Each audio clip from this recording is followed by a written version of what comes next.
Saudara, aksi tak terpuji warga negara asing kembali terjadi di Bali. Dua turis asal Inggris dan Kanada berjoget di atas kap mobil dalam kondisi mabuk.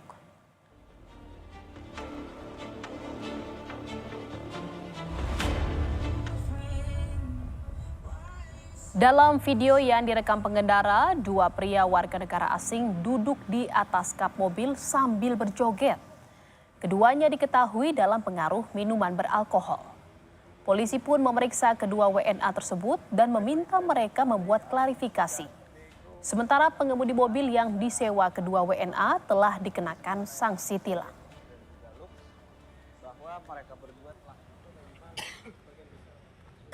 Kita sudah datangi, kita sudah dapatkan identitasnya dan kita sudah melakukan penindakan hukum ya dengan tilang sesuai aturan yang berlaku. Mereka melakukan pelanggaran mengendarai tidak sesuai dengan etika lalu lintas. Itu dalam pengaruh alkohol atau seperti apa? Mereka dalam pengaruh alkohol. Ya. Kita datangi, kita integrasi, memang mereka mengakui bahwa mereka sedang dalam pengaruh alkohol. Polisi menangkap dua warga negara asing asal Pakistan yang tertangkap basah berupaya mencuri ponsel di Jember, Jawa Timur.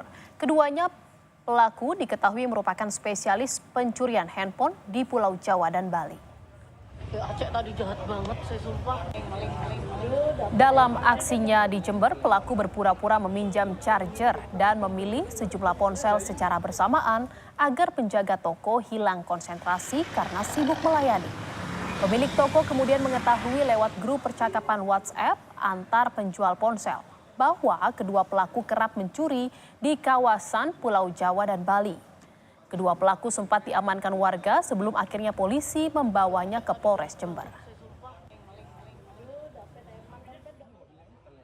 Alhamdulillah di Kabupaten Jember ini para pengusaha handphone ini memiliki paguyuban sehingga sempat mengambil dokumentasi dari tersangka ini dan menginformasikan kepada rekan-rekan pengusaha yang lain untuk hati-hati terhadap pelaku dengan ciri-ciri sebagaimana warga negara Pakistan tersebut. Dan melakukan aksinya di tempat lain di wilayah hukum Polres Jember berhasil diketahui oleh pengusaha dan akhirnya dilakukan penangkapan oleh tim Satreskrim Polres Jember.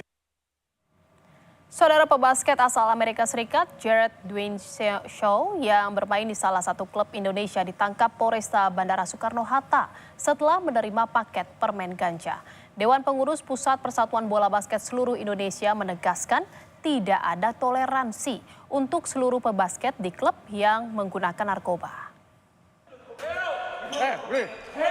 Pebasket asal Amerika Serikat Jared Dwayne Shaw ditangkap Polresta Bandara Soekarno-Hatta terkait kasus narkoba. Kasus ini terungkap atas kerjasama polisi dan Bea Cukai Bandara Suta yang mencurigai adanya paket kiriman narkoba melalui jasa pengiriman. Jared ditangkap beserta barang bukti 132 permen yang mengandung narkoba jenis Delta 9 tetrahydrocannabinol atau THC seberat 869 gram.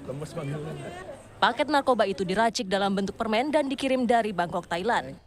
Bahwa pelaku ini berupaya yang pertama ini untuk memasukkan jalan dulu, mengirimkan barang. Apabila proses pertama ini berjalan lancar, akan mengirimkan paket yang lebih banyak seperti itu.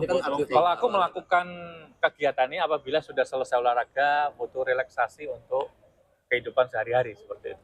Awalnya pihak Bea Cukai Bandara Suta mendapati sebuah paket dari Thailand untuk penerima bernama IM yang beralamat di apartemen di Cisauk, Tangerang, Banten. Menurut polisi, Jared turut merancang desain kemasan permen narkoba untuk mengelabui petugas. Sempat tinggal di Thailand. Jadi di Thailand itu dia memiliki beberapa rekanan, termasuk salah satunya perempuan ini. Perempuan ini memang dia di sana itu dia memiliki banyak jalur untuk membeli narkotika jenis ganja karena memang kebetulan di sana juga kan ilegal. Memang untuk dari atlet JDS ini memang dia ini karena gaya hidupnya mungkin terbiasa di Thailand dan sebelumnya mungkin di Amerika, jadi memang dia terbiasa mengkonsumsi ganja. Jadi ketika di sini dia beserta rekan-rekan yang lain, dia mencoba mengadakan ganja tersebut. Ya, untuk modus permen ini bisa dibilang tergolong baru ya, karena sejauh ini belum ada yang memang melakukan seperti itu ataupun sangat jarang melakukan seperti itu. Dan tentunya apabila ini sudah beredar akan sangat sulit untuk kita deteksi. Dewan Pengurus Pusat Persatuan Bola Basket Seluruh Indonesia Perbasi melalui Sekjen Nirmala Dewi menegaskan tidak ada toleransi untuk seluruh pebasket di klub yang menggunakan narkoba. Perbasi juga sudah koordinasi dengan manajemen Liga Bola Basket Indonesia atau IBL untuk memblacklist atlet basket yang tersandung narkoba. Sangat-sangat tidak memberikan toleransi kepada semua pemakai narkoba yang berada di lingkungan basket. Kita juga sudah langsung berkoordinasi dengan IBL dan kita DPP Perbasi beserta IBL sudah terus untuk menginvestigasi, melihat lagi, mentelaah lagi kejadian ini dan kita berkomitmen untuk memblacklist semua pemain yang terlibat. Dalam paket berisi permen, Jared tidak mencantumkan namanya sebagai penerima. Namun setelah melalui proses penyelidikan gabungan antara kepolisian dan pihak Bea Cukai Bandara Suta, diketahui barang haram itu dikirim untuk Jared. Eka Marlupi, Kompas TV, Tangerang, Banten.